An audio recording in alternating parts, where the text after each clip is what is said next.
스피치의 4가지 방법에 대해 살펴봤죠. 낭독, 메모, 즉흥, 암송 스피치가 있는데요. 이번 시간에는 즉흥적으로 한마디 해야 되는 스피치 어떻게 준비할 것인가, 무슨 말을 할 것인가. 두 번째는 짧은 글이든 긴 글이든 완전히 외워서 가야 되는 경우도 있을 수 있습니다. 잘 외우는 방법은 없는 것인가에 대해 살펴보겠습니다. 즉흥 스피치, 그 사람이 갑자기 마이크를 받아서 어떻게 얘기하는가, 이걸 보면 그 사람에 대한 브랜드 가치가 달라집니다. 앉아서 얘기할 때는 괜찮은 사람으로 생각했었는데 나와서 한마디 이렇게 시키니까 버벅거리거나 그렇지 않으면 말이 왔다 갔다 한다. 브랜드 가치가 달라질 수 있습니다. 그렇다면 즉흥적으로 어디에서든 한마디 이렇게 마이크를 받고 또는 의뢰를 받고 한마디 짤막하기라도 해야 될 경우에 어떻게 대처할 것인가. 3단계로 준비합시다. 첫 번째, 감사 멘트. 두 번째, 현장 중계. 세 번째, 긍정적인 메시지로 마무리하자. 간단하게 설명드리겠습니다. 마이크를 받거나 또는 한마디 해달라고 부탁을 받으면 맨 먼저 나올 말이 이 말입니다. 귀한 자리에서 저에게 한 말씀 드릴 수 있는 기회를 주신 누구에게 감사드립니다. 감사 멘트. 격이 달라집니다. 두 번째, 현 상황을 중계하듯 한마디 하는 겁니다. 어떤 분위기인가, 또는 이 모임에 내가 어떤 자격으로 왔는가. 회장님이나 그렇지 않으면 누군가가 아는 사이 같으면 이 모임과 나와의 어떤 인연, 개인적인 인연이든 그룹의 인연이든 인연에 대해서 한마디 언급하는 겁니다. 세 번째, 특별하게 할 말이 없으면 어떤 개인이든 조직의 분위기든 이런 부분에 대해서 한마디 칭찬의 말을 건네는 것, 가장 좋은 방법입니다. 시범을 보이겠습니다. 안녕하십니까. 먼저 귀한 자리에서 저에게 한 말씀 드릴 수 있는 기회를 주신 홍길동 회장님께 감사드립니다. 오늘 이 자리는 우리 모두 봉사 현장에서 어떻게 하면 개인의 봉사를 팀의 봉사로 만들어갈 것인가, 이런 귀한 모임이라고 생각합니다. 이런 자리에 먼저 저를 초청해 주신 것에 대해서 감사를 드립니다.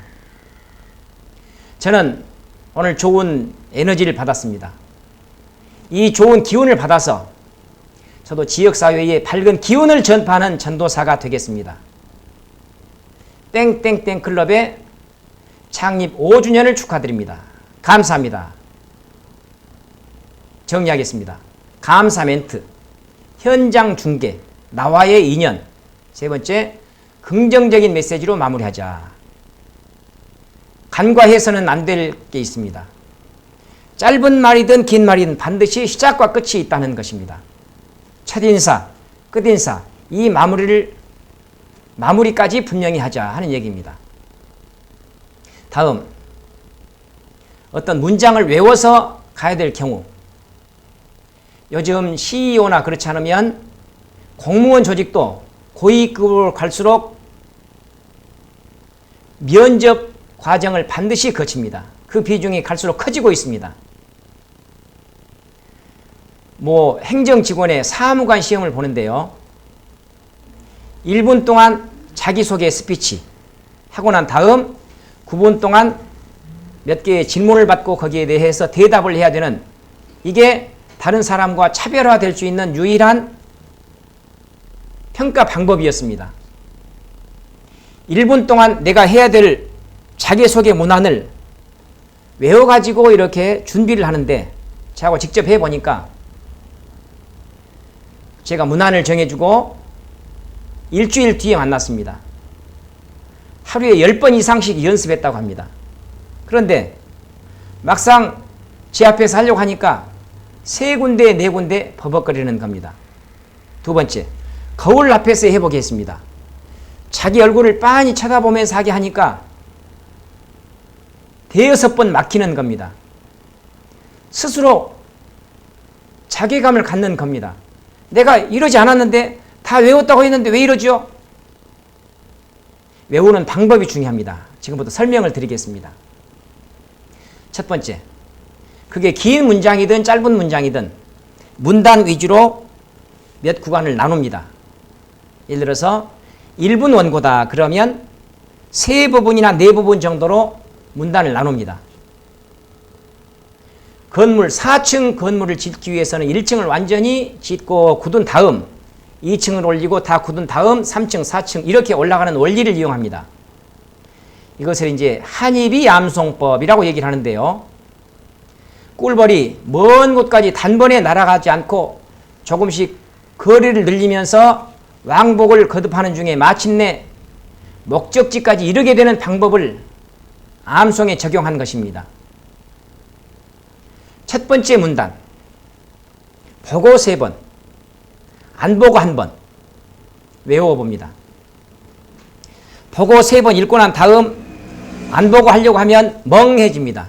생각이 안 날 때가 있습니다. 이때가 중요합니다.